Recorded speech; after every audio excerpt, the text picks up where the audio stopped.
Hey guys, it's FGS Game White here, and today we're going to be making a new video on the predictions for the 2025-26 Barca season. Um, what is it? I'm so sorry that I haven't uploaded for the past 4 to 5 days. Ever since that last video, I guess I just kind of forgot to make this video along with some other ones. So yeah, and also if you guys seen my post, which I know you guys probably haven't, I'm gonna be going on a trip for the next 2 to 3 days. So I'm not gonna be uploading until sometime next week. You guys shouldn't expect to see uploads until sometime next week.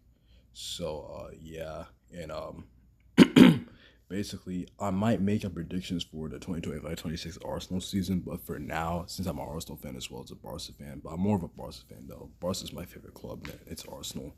Barca's always first. Visca, Barca, Visca, Catalonia. So yeah, this will be my predictions for the 2025-2026 Barca season, as you can see up here on the top of the Google Doc. So I made quite a bit predictions. I made 18 predictions about what's gonna happen this season, and I think a lot of my predictions are pretty bold. I don't really remember some of the ones I put because I made this prediction Google Doc like, I don't know, like a few days, like a little over a week ago, I think. I don't know. So I made this a bit ago about my predictions. So yeah, I'm just kind of looking back and seeing, and obviously giving you guys my predictions for the 2025-26 Barca season. So yeah, my number one, Rafinha will get over 70 GA. Um, People have been disrespecting Rafinha, and never mind that. People have been disrespecting Rafinha, and I've been seeing the Ballon d'Or that he's been getting lower and lower in the Ballon d'Or. Like, he's closer to that 10th spot than the top 3 or the top 5, which honestly to me it's very disrespectful. After the season, after that insane 24-25 season Rafinha just had, like, the fact that he's basically not even, he's almost out of the top 10, it's just crazy to me. I've seen the leaked Ballon d'Or top 10, and I really hope it's not the top 10 because I'm seeing players like Yamal, Dembele, Vitinha, Pedri. I'm seeing all these players, Salah, Mbappe out of all people. I'm seeing players like that be ahead of Rafinha, and to me, it makes absolutely no sense. To me, it's honestly disrespectful after the season Rafinha's had. Rafinha, in my opinion, should be Rafinha should be minimum top 3. Like, there's just no, in my opinion, he should win the Ballon d'Or. In my opinion, that's who I want to win the Ballon d'Or. That's who I think should win. But if they give it to someone like Dembele or Yamal, I wouldn't be I would be happy for them as well. I wouldn't be upset either if they gave it to Yamal or Rafinha because they deserve it as well. But I just feel like Rafinha has to be the outright winner. Let's just be so for real. And after the season he just had, I wouldn't be surprised if he had an even better season. The team has improved, in my opinion. We made a few signings such as Joao Garcia, Marcus Rashford, and Rudy Bargaggi. In my opinion, we should have made more signings. I don't think we made enough signings. I still think this summer was kind of an L, even though we brought in Marcus Rashford, which, in my opinion, bringing in Marcus Rashford saved the summer. If it wasn't for Marcus Rashford, this would have been an L. But it saved the summer a little bit, in my opinion. But this still wasn't 100% satisfactory summer. If we, in my opinion, if we signed a fullback for like obviously for depth, obviously like what is it? A second fullback, like after Baldy and all that. Like, let's say Baldy got injured or suspended, we have a backup fullback for depth. If we had a backup versatile fullback like Vanderson, because we were looking at Vanderson. I don't know what happened to that, but we were looking at Vanderson. He was a right back. He's mainly a right back, so he can also be cover. He can also be a backup for Kunde as well, but he's versatile as well because he can also play left back too. I was hoping we could sign him, but it doesn't look like we're gonna sign anyone else since I haven't really been seeing much in the media about other players. But yeah, so I don't know. But yeah, Rafinha get over 70 GA. I wouldn't be surprised if he did after the season he's had. Honestly, I feel like he's been a pretty good signing for Barca these past few years. I just don't feel like Xavi utilized him to his best like Flick did. I think Flick brought him to another level because like Flick is just simply the better coach than Xavi. No disrespect to Xavi, but Xavi's kind of inexperienced when it comes to the top of Europe compared to Flick. Flick has coached another top team like Bayern back in the 2019-20 season. We saw what he did with them. You know, he won the Sextuple with them, I'm pretty sure. So, yeah, Flick is a way more experienced manager, in my opinion, than Xavi. So, yeah. He was just able to utilize Rafinha more to his strengths way more than Xavi was, in my opinion. So, yeah, because Rafinha was kind of inconsistent with Xavi. You know, sometimes he had good games, sometimes he had bad games. I don't know. And then Yamal will get over 50 GA. This one, again, no-brainer. Like, the guy, at the time, the guy was only 17. I mean, he's now 18. He just had his birthday pretty recently. But, yeah, he's 18 now. But the season he just had, he's arguably one of the best players in the world. He's playing for a team like Barca with a lot of creators. Yamal, he's only going to get better and better. In my opinion, his only flaw is his finishing. If he can improve his finishing, I could see Yamal being a world beater, honestly, bro. I could see Yamal being potentially the best player in the world if he can just improve his shooting, because he already has that creativity. He already has the playmaking. He already has the assist locked up. It's just his finishing. His finishing, his shooting, it needs work. But I think if he can improve on that, then I genuinely think Yamal can be a world beater. And I don't see why on God's green earth that he can't get over 50. He can't get 50 GA or over or Rafinha get over 70. Like, you know what? Saying that Rafinha might get over 70 GA, that sounds a little unrealistic. I should have put Rafinha will get at least 70 GA. That's what I should have put. That's what I meant to put, actually. I don't know why I put over.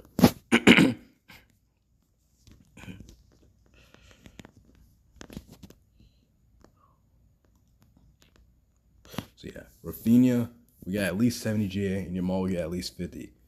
So yeah, Pedri will still be the best midfielder in the world, no brainer. If you've watched Pedri, if you've watched Barca all season, you will know that Pedri's the best midfielder in the world. It's like if you pass the eye test, if you watch Pedri, if you watch all the games that Pedri started in Barca, that Pedri came off as a sub, every game that Pedri played, the season that just went past, the 24-25 season, you will understand why he's the best midfielder in the world. I see niggas comparing Pedri to Jude Bellingham, Vitinha, João Neves, Fabio Ruiz. No, Pedri's on a different level, in my opinion. Pedri's on a different tier. Pedri is on his own tier, in my opinion. Pedri is the best midfielder in the world. Bellingham, Vitinha, Fabio Ruiz, João Neves, like they're all good midfielders, but they're not Pedri, bro. They're not Pedri. This one's kind of a bold one right here, but kind of reasonable and logical. Our defense and high line won't be as good. It won't be as good as game by game. We'll be more predictable, and teams will have at least somewhat of an idea of how to counter or expose it. Celta Vigo, Dortmund, Real Madrid. Those teams that put their Celta Vigo, Dortmund, Real Madrid, etc. Those were the teams this season that, in my opinion, exposed or countered our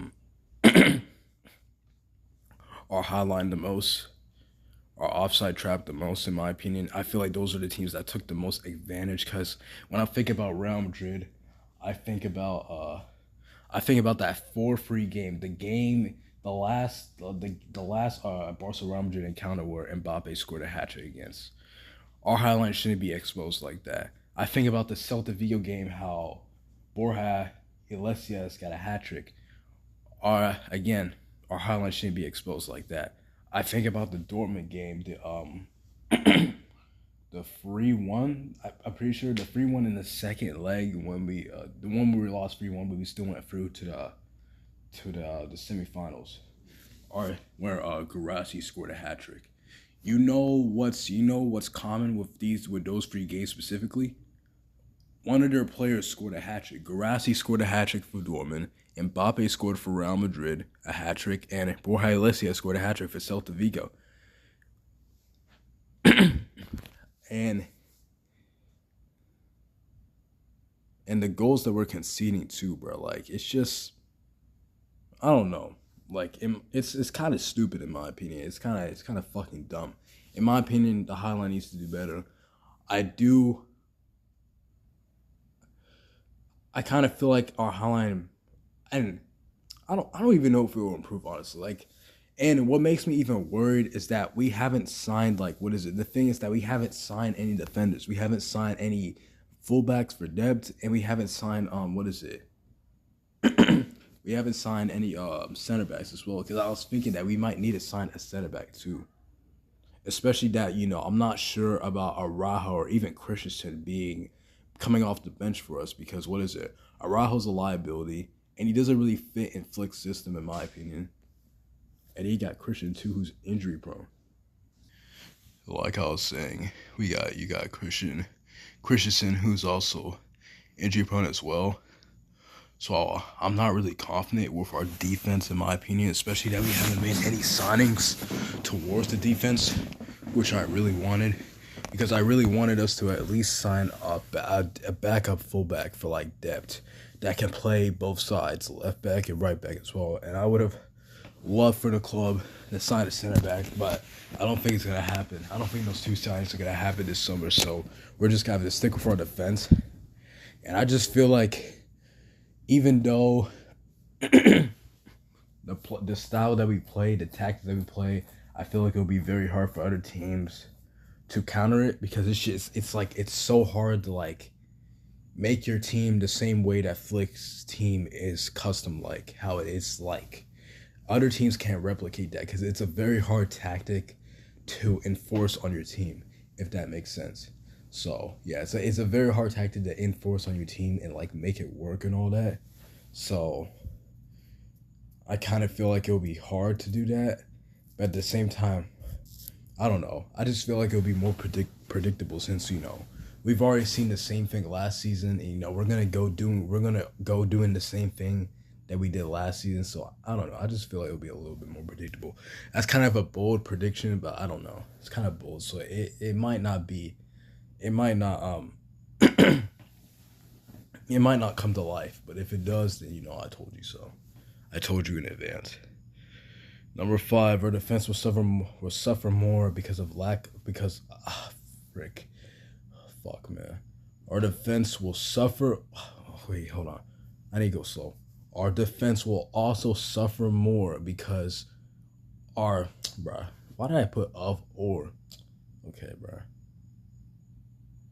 Our defense will also suffer more because of lack of depth, or because of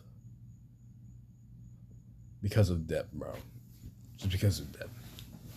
Especially Balde, because that left back position, like I was saying for number 4, we need depth, bro. And the fact that we haven't in our defense, and the fact that we haven't signed anyone in defense, it's making me kind of worried about our defense. I'm not worried about our midfield, since our midfield is stacked. We have players like Pedri, Gavi, Marc Casado, Bernal, De Jong, Olmo, Firmino. Our midfield is stacked. That's like the one place that we can't worry about. Our attacking positions, I'm not worried about the attack. We already have Rafinha, Yamal, Leva, Ferran, and we just signed Rashford too. So we have a lot, and Rudy Bargaji as well. So we have our attack is sorted. The only spot I'm not, like, our goalkeeper is supposed to sort too, because we have Joan Garcia, even though he's unregistered right now, and I'm not sure if he's even gonna get registered, because Ter Stegen, for some reason, Ter Stegen's kind of more like Ter stubborn and doesn't want to leave the club and wants to have this back surgery. But anyways, the goalkeeper spot is sorted. It's just our defense. The defense is the only worry I have, kind of, because I'm kind of worried about the defense, because we don't have depth. We don't have depth in that position, especially in that left back position. I feel like our season might end up like last season when it comes to the UCL, if we don't have that backup left back for depth. Like, I love Gerard Martin, but I don't think he's good enough to be a backup, in my opinion, for Barca. Like, maybe we should send him out alone or even sell him, but like, I don't know. He's just not good enough to be our backup. We've seen it this season. The only good game he had, in my opinion, was the game against Inter, and he didn't even play well the whole game. The first half, he played terrible. The first half, he played atrocious. The second half, he played brilliantly. He got 2 assists. So I don't know. Draw Martin for me cannot. It's not it for the backup. So I feel like we should have gotten. I feel like we should get a backup fullback, but I just know Deco's not gonna do that, bro. The club, I doubt they're even gonna look for a defender like until later on, bro. I just don't see it. I don't see it happening this summer. So yeah. Number 6, the title race will be more competitive and closer this season than it was last season. I forgot to say this at the beginning, but I'll be going through these predictions and tell you the reason why, like I have been doing for all of these. So yeah. The title race will be more competitive and closer this season than it was last season. And what is it? Also, something else to say. This video is definitely gonna be uploaded tomorrow, since we're 3 minutes away from tomorrow, since 11:57. So yeah, if this is uploaded, this is obviously gonna be uploaded tomorrow. So yeah, I'm sorry in advance. Just know that I made the video today, so it's basically a yesterday video, but I don't know. The title race will be more competitive and closer this season than it was last season. Yeah, I still believe on this. You look at teams like Real Madrid. You look at teams like Real Madrid, and I think other teams in the league as well. They've been slowly improving. I don't really know. I've only been paying attention to Real Madrid since they're the only one in the league that I've been seeing making like noticeable signings. Real Madrid, they signed this Argentinian fullback. They signed Trent Alexander-Arnold, who can be a good fullback on his day. I mean, he's kind of a liability defensively, which is why I'm so glad we brought Rashford. Just imagine Rashford and Balde, bro, on the left. I'm telling you right now, that's feeding generations. But still, bro, he's a liability in defense, but he's brilliant when it comes to attack, bro. So, yeah, it is what it is. They signed Dean Huijsen as well. Who else they signed? I don't know. They have this Garcia guy up top as well, who seems like a promising striker, even though I don't think he's going to start. I feel like it'll be Mbappe, because he's Mbappe at the end of the day. Come on. But yeah, they signed Huijsen, they signed Trent, they signed this Argentine fullback, they signed another, I think, Argentine player. I don't know. So, yeah. I think he signed one. I think he was an Argentine fullback from Benfica. I don't know. But yeah. I feel like Real Madrid's squad has improved. They have a new manager, Xavi Alonso. They didn't do as well. Well, they did decent in the Club World Cup, they got smashed by PSG. I remember seeing that game and hate watching and seeing Real Madrid's team kind of fail miserably. But I mean, they're playing against the best team in Europe, so come on now, bro. But still, at the same time, they should have played better. They played like ass that game. It was a successful hate watch. But still, though, Real Madrid's team has improved, so I see the El Clasico, not only the El Clasicos, but the league season entirely. I see the title race being much closer between Real Madrid and Barca. Not like us easily winning the league against them like we did in the 24-25 season. I just see it being way more closer since both teams, they made signings, both teams improved. So I just see Real Madrid being more of a threat than what they were last season, in my opinion. Because last season, let's just be real, they weren't a threat. It was probably an off season for Real Madrid. I see it's like they're Real Madrid at the end of the day, so they'll bounce back. I know it because they're Real Madrid. As much as I hate to even admit it, it's Real Madrid. So yeah, this is kind of similar to number 6. El Clasicos will be closer this season. I believe the El Clasicos will be closer this season because, like I said, Real Madrid's team has improved and our team has improved too. I mean, it's kind of still the same, but a few signs. So yeah. In my opinion, I feel like our team has improved. So I feel like the El Clasico will be closer this season as well. Barca will retain their La Liga title and win again. Yeah, I believe 100% that Barca will still win La Liga. I still, in my opinion, I still think Barca is the best team in the world and the most entertaining team to watch. Like, you just watch Barca and you're just in awe, bro. You're just in shock from how they play. And compared to other teams, like, there's just no comparison, in my opinion. Barca is just the most entertaining team. And in my opinion, they're arguably the best team, if not the best team. In my opinion, in my heart, they're the best team. Like, come on, it's Barca, man. Visca Barca, he's Catalunya. Barca will win the UCL. Yeah, we all remember that game against Inter back in early May. Broke everyone's heart, including me. I almost cried that day too. It hurt. It hurted a lot. I was hurting for like the next like 2 hours. I'm still very upset to it this day. I'm still depressed about it. So yeah, don't remind me about that game, bro. But yeah, obviously we know that heartbreak, and I feel like we'll bounce back from it. I truly believe with the team we have, we got so close to winning the UCL with that team last season. So imagine the same team but with more improvements. I swear we could potentially be a world beater. I'm not saying that we can be a world beater because you never know what happens in football. Football is unpredictable as fuck. Anything can happen in this sport, bro. But yeah, we could potentially be a world beater. It depends on how well we play, though. It depends on the performances. It depends if the team's up to task. But I really believe we can win the UCL. Number 10, Rafinha win the Ballon d'Or 2026. Yeah. In my opinion, I want Rafinha to win the Ballon d'Or. I believe he should win it, but in my opinion, he's not going to win it. Logically, it's going to go to Dembele.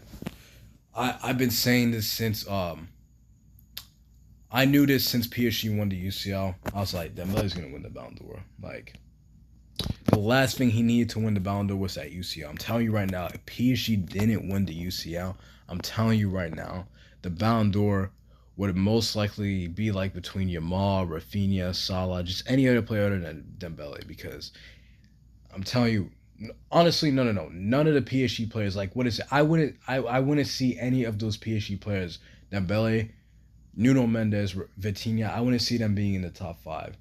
I wouldn't see them even be contentious if they won the UCL, in my opinion. I mean, if they didn't win the UCL, I wouldn't see them even in contention for that top 5. So yeah, it'd probably be different players up there. And Mbappe would probably be in the top 5 too, which, I mean, to me, that's crazy. But yeah, he had a good season, but I don't know if he's top 5. In my opinion, he's not top 5, but yeah. Yeah. I'm telling you right now, if PSG didn't win the UCL, Dembele's not winning the Ballon d'Or. I still think Dembele's going to win. I feel like French football, they'll kind of be biased because, you know, Dembele's French. They love to see their French players. I could see Mbappe being in the top 5 because of that bias as well. You know, it's French football voting, so people in France and Paris, they're going to have that bias towards, they're going to have that little bias towards their national players, of course, because, you know, they're French just like them. So, yeah. And I just feel like, especially because Dembele won the biggest club trophy in world football, the pinnacle of club trophy, the pinnacle of trophies, you know, of club trophies, the UCL. It's obvious he's gonna win the Ballon d'Or. People saying Yamal, people saying other players. It's not. It's not. As much as I would love it to be like, obviously Rafinha or like even Yamal, I would love for it to be Yamal, but it's gonna be Dembele. It's gonna be Dembele.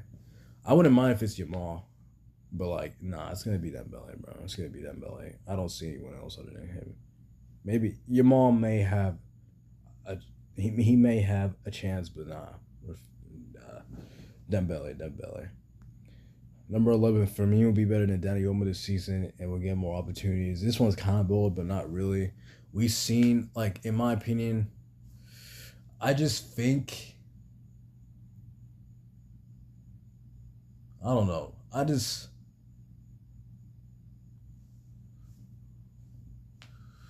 think Fermin is the better midfielder than Olmo, in my opinion. Like, Fermin, you know, Fermin can give you an assist. Fermin can shoot out wide. Fermin can do a lot of things, in my opinion, in that midfield. Same as Olmo. Olmo's probably a better dribbler, in my opinion, a better person in tight spaces. I've seen it a lot. Almost incredible when it comes to tight space and dribbling. But when it comes to midfielding, I think Fermin is probably better, in my opinion. And I feel like he'll be better than Danny Olmo this season because I don't know about Danny Olmo since, you know, Danny Olmo, for me, he's inconsistent, but I feel like this will be his get back season, in my opinion. Danny Olmo, in my opinion, he's inconsistent, he's injury prone. Like, in my opinion, I don't know why we paid $60 million for him. I do think Danny Olmo's a good player, but for $60 million is kind of crazy. Even if that is his release cost, bro. Like, come on. He's injury prone and he can be inconsistent at times. Like, I love Danny Olmo. Sometimes he can give me brilliance. He gives me glimpses of brilliance. He gives me glimpses of some of the best midfielders in the world. But at times, that's one of the best midfielders in the world. Like, when he plays his best, he's one of the best midfielders in the world. But also, he plays like ass at times too. He's very inconsistent. He has good games. He has bad games. He has good games. He has shitty games. He has good games. He has bum games. And then he just gets injured for like a certain amount of time. It's not like a very long time, but it's like a few weeks. He has a good run of games, and then he gets injured. He has a good run of games, and he gets injured. It's this constant injury-prone mess that Danny Olmo's been throughout his whole career, even without Barca, bro. Even when he was back at RB Leipzig and all that, bro, he's been injury-prone every single time. So yeah, I don't feel. I don't feel like Daniel will be as injury prone this season because I've been hearing reports that he's been getting better physically. But yeah. By the way, sorry that this is gonna be a long video. Sorry, this is a long video. I just made a lot of predictions. So yeah, sorry about that. But yeah. I also feel like Firmino will be better than Dani Olmo because we saw Firmino at the end of the season. We saw what he could do. And we saw some of his 23-24 season self because him in the 23-24 season, he was incredible. I remember him scoring in the Olympics back in July, back in the summer a year ago. So yeah, we saw how Firmino really improved under Hansi Flick towards the end of the season. He was scoring goals, he was getting assists, he was looking more like Firmino. So I feel like next season we'll see more of it. I feel like he will get that confidence. I feel like he will have the confidence of he'll retain that confidence from the end of the season, and he will bring it to this season, hopefully. So, yeah. And I just see him getting more opportunities than Danny Olmo, in my opinion. Lewandowski, number 12. Lewandowski will slow down from goal to product and help out the team more and get less and less playing time. In my opinion, Lewandowski get less and less playing time because, let's be real, Lewandowski isn't getting younger every day. He's getting older. Lewandowski's 37, 38. He's pushing 40, kind of, basically. So... And especially that we just signed Rash. We have Firmino on the. We have Varane on the bench who can play as a number 9. In my opinion, that's his best position. And then we got Rashford as well, who can not only play left, but he can also play all over the attack, right wing, and he can also play as a number 9 or as central as well. So he could also be a good backup for Lewandowski as well, for pace as well too. Because let's be real, Rashford's faster than Lewandowski. So yeah. And especially that this is Lewandowski going to be his last season too. I just don't see him getting as much playing time too. and what I mean from slow down, from goal product, and help out the team more. This is what my prediction kind of was from the 23-24 season, and it kind of happened. Lewandowski wasn't scoring as often. He was kind of helping out the team more. He was dropping into midfield more often. He was receiving passes from midfielder and just helping the attack. I kind of feel like that'll happen this season, especially that, it's his last season. Everything, he's getting older. He's not getting younger every day. I don't know. I just feel like he would just slow down from goal product, I mean, obviously, at the end of the day, you can never underestimate Lewandowski because he's one of the greatest strikers of all time, in my opinion. He's one of the best strikers of this generation. Like, come on now, bro. You can never doubt Lewandowski. You can never underestimate. So I wouldn't be surprised if he has an insane season as his last season. I'm saying this right now so that, I won't regret it later or anything. But yeah, I'm going to be surprised if he has an insane season. But this is just my prediction. This is just my opinion on what I think about Lewandowski, So yeah. Number 13, Marc Bernal and Casado will get more game time. I believe full-heartedly that Marc Bernal and Casado will get more game time. Honestly, we got robbed from a Marc Casado, Dani Olmo, and Pedri midfield. We got so robbed of that, bro. Early in the season when Marc Bernal got injured, bro, I was so sad for him, bro. I wished him well. I wished him a speedy recovery, and now he's back. So yeah, I hope he gets I hope this nigga doesn't get injured again. I don't think he will. He's gotten a lot stronger. I've seen the pictures though. He's gotten physically stronger. He's got more physically stronger ahead of the season. So I feel like he'll get more game time. When he was playing, that nigga reminded me of Busquets a little bit, bro. Like, damn, the way he was moving, bro, he kind of reminded me of Pedri and Busquets. The calmness of Busquets and the passing of Pedri, bro. Like, it was just insane, bro. And Casado as well. That nigga, the first half of the season, that nigga was insane, bro. I remember that assist to Lewandowski. Insane against Real Madrid, bro. The one where he kind of scored outside of the box.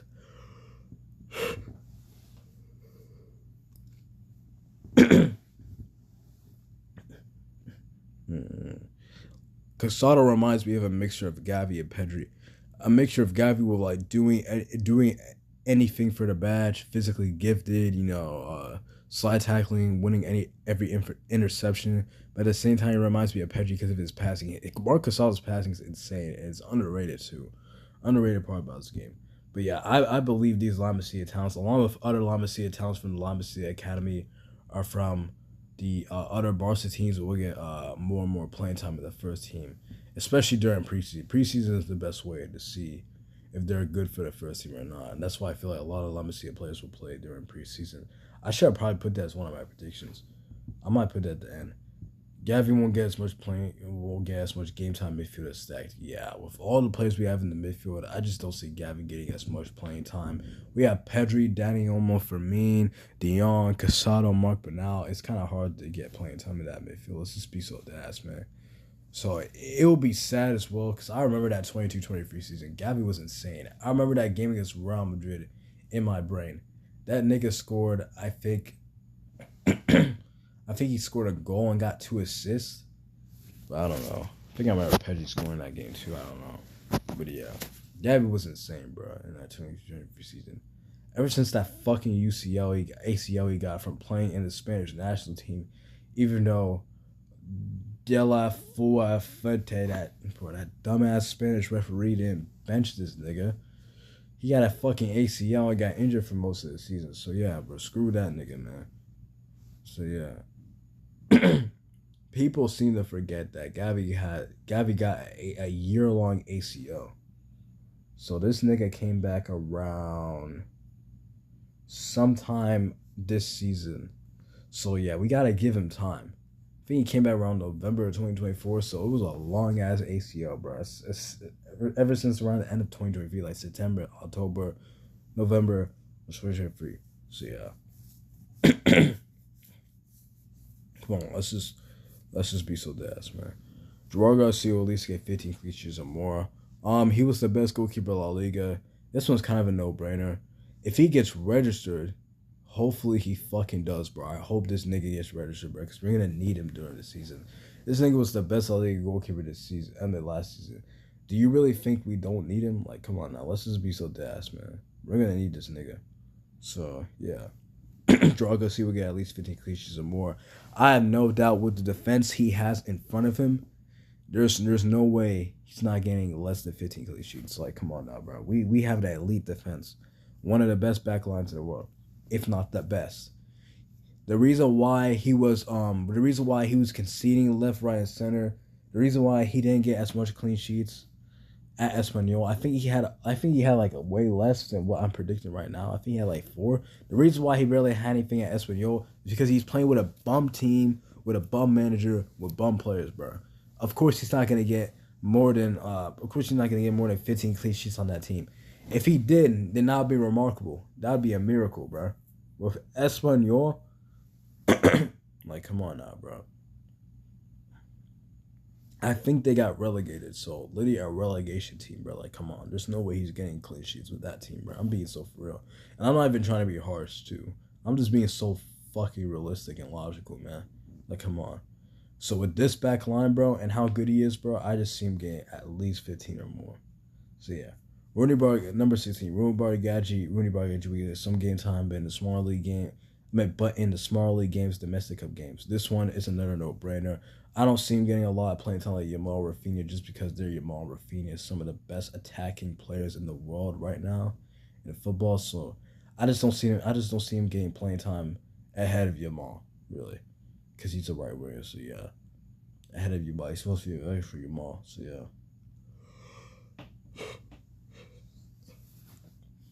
I can see him getting game time in the small league games, like I said, against smaller teams or in the domestic cup games, because I just don't see him playing in the bigger games. And I don't really see him playing much at all, even though I am happy that we brought him in here. I wish him the best of luck, of course. I know he's really happy to be here and all that. So yeah. But yeah. I hope he does well for us. I really do. Number 17, Marcus Rashford will get at least 15 GA this season. With creators such as Jamal, Rafinha, Pedri, etc., he would benefit a lot from. yeah, like with people with creators such as Jamal, Rafinha, Pedri, etc., like Kubasi, Kunde, you can name every player on this team is basically a creator. Whipping chances, Balde as well. Like, come on now, bro. Like, why wouldn't you get at least 15 GA? Like, honestly, in my opinion, if Rashford gets lower than 15 GA, in my opinion, with this team, honestly, it'd be kind of an L. It'd be kind of a failure. He is here for a year long loan. If he doesn't get at least 15 GA, and I feel like I'm being kind of lenient with him because I was thinking about putting 20 GA there too, but nah, I don't know. I was thinking about putting 20, but I wanted to be a little more lenient on him since this is a new league, a new team. He's on loan for a year. You know, I don't want to I don't expect too much from a loan player since this is a low risk deal. He's a loan player. He's not a permanent transfer. He's not a player that we signed for 100 million.